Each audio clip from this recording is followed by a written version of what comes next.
I'm Derek Fitton, and I'm our Director of Operations. Joe Bentner, a detailer with our group. Drake Williams Steel, we've been around since 1882. Right now we got about 230, 240 employees. We have 3 different divisions, or actually 4 different divisions. Our structural division here in Omaha, our rebar division in Omaha, our abstract, which is our painting division in Council Bluffs, and then our Roller Mountain Steel division out in Colorado. We focus on structural steel and rebar fabrication, and then our abstract group focuses on our painting services. It's really dependent on the type of project and the type of bid we have to put together.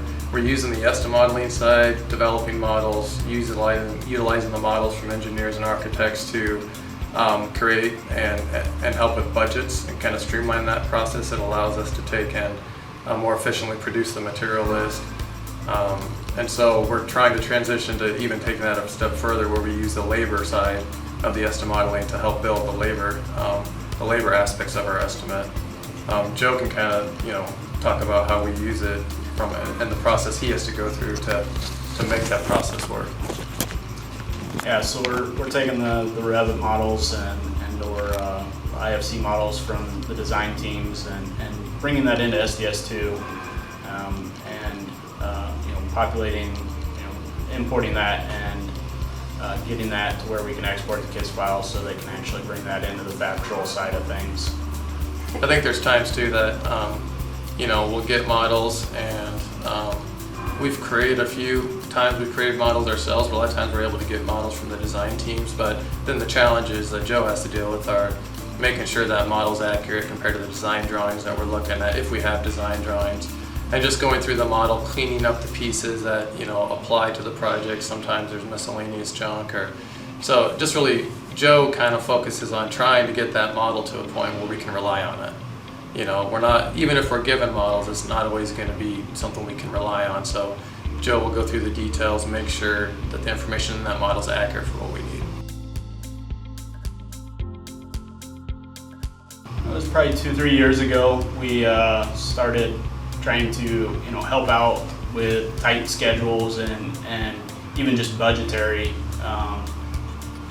purposes for the estimating side. So they came to us asking about being able to provide the KISS file out of SDS2 and using that, utilizing the tool that we already had to help with that process. Yeah, I think it's like Joe said, it's kind of both utilizing SDS2 more to its fullest extent, and also trying to find ways to push out more estimates, and more accurate estimates. So if we can utilize the tool that SDS2 provides us, then I think we'll be able to do that.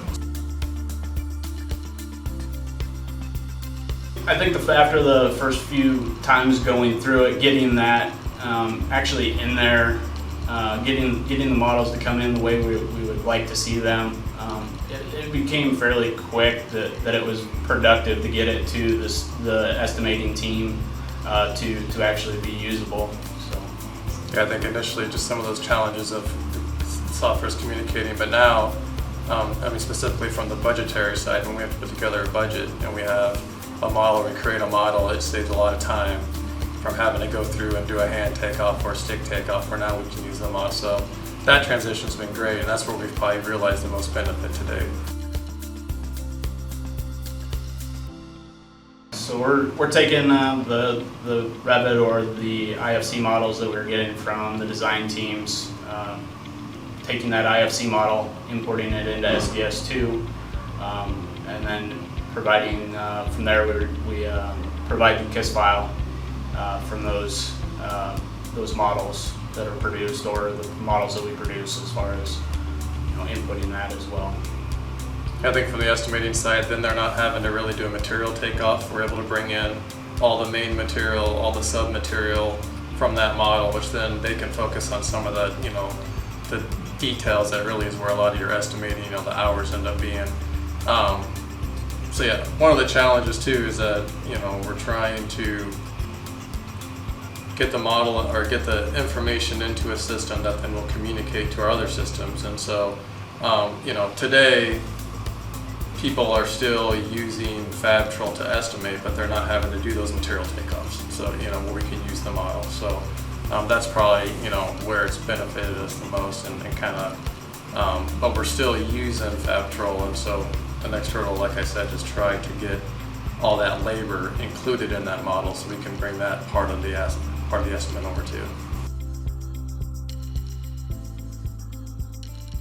Most definitely the speed of helping those guys out, that it can give them that information as quickly as possible, and just the transition between the two. Yeah, I know. I mean, from the budgetary side, and when our sales guys have a project that we have to provide a budget for, we like to give the customer, the most complete picture that we can on what that budget is. And before, if we have a couple of days to put together a budget, we might have to thumbnail a tonnage based on the type of construction. But now, if we can put this model together, we can get a more accurate, representation of the tonnage. We still have to work through the details, but now we're not spending time, getting that tonnage, and we have a better, more accurate picture of that tonnage for the customer. We're able to put together budgets and estimates faster. So, that's allowing us theoretically to get more bids out the door, which as we want to continue to grow and expand our manpower, we need to have the work to support that. So SDS2 and Estimodeling will probably be a critical part of that growth. And then really, one of the limiting factors too that we've always dealt with while we need to go to Estimodeling is just manpower availability, even from the estimating and from the detailing world, It's hard to find experienced, good people out there, and so anything we can do to, utilize our resources better, the software to help create the models or estimates is going to help us benefit too. Like I said, on the budgetary side, we can shrink, putting together we can put together a more accurate budget, and it saves us 30 to 40% of the time. Using the model and creating material lists that way instead of having to, either thumbnail it or go through and do a hand takeoff. So we're really trying to take the next step, but I think what we've experienced so far is we've identified it's necessary. It's necessary because the technology advantages we can get from it is necessary because it's going to help us produce more bids and more accurate bids, and so we have no doubt that it's going to bring a return on our investment. It's just a matter of getting to that point to where we can fully utilize, that investment. So.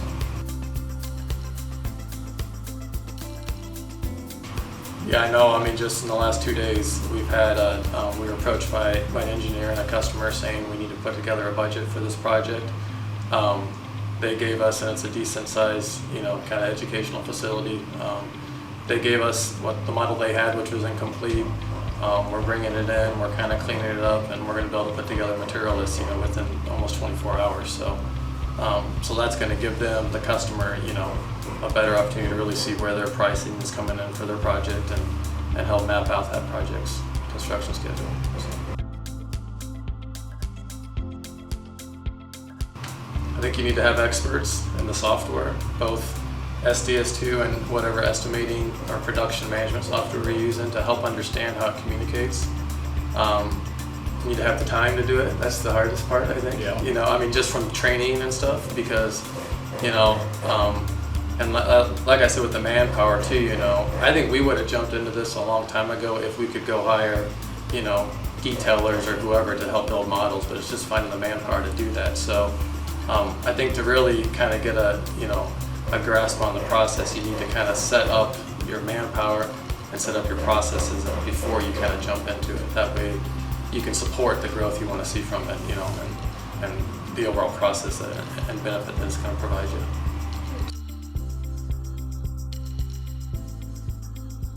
I think it's going to be a necessity, like I said, to provide more accurate information.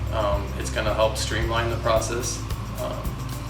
And so, yeah, I think most fabricators would say they need to figure out how to get there. That's just the challenge of figuring out how you get there. So.